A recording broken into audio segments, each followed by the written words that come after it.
السلام عليكم ورحمة الله وبركاته. هنتكلم النهارده عن فيروس من الفيروسات اللي منتشرة الفترة دي في الأطفال الصغيرة تحت سن سنة، اسمه الروزيولا أو الوردية الفيروسية أو ساعات بنسميها الحصبة الوردية. ده نوع من الفيروسات ناتج عن نوع من الهربس، هربس رقم 6. ده عبارة عن فيروس بسيط جدا بس للأسف بيجي بسخونية عالية قوي.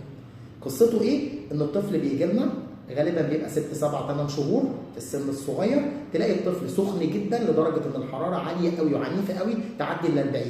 بتفضل لمده يومين 3 بالمنظر ده، ما بتخفش بسهوله، لدرجه ان احنا احيانا بندي خافض او 2، ممكن ندي معاها بروفين او سيتال او حتى الاثنين بالتبادل.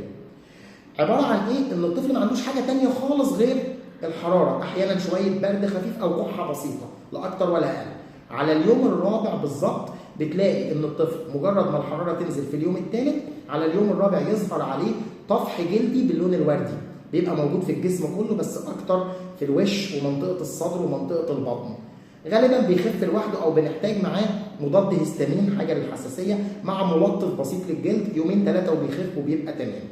الفيروس ده حله ايه؟ ولا حاجه، علاج الاعراض بس، علاج السخونيه، ممكن حاجه للراش او للحساسيه بعد كده. يعني تقريبا احنا يمكن ما بنكتبش في الروشته خالص غير خفض الحراره فقط.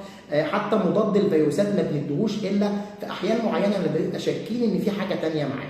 طبعا لازم فحص الطبيب عشان يحدد النوع ده من الفيروسات.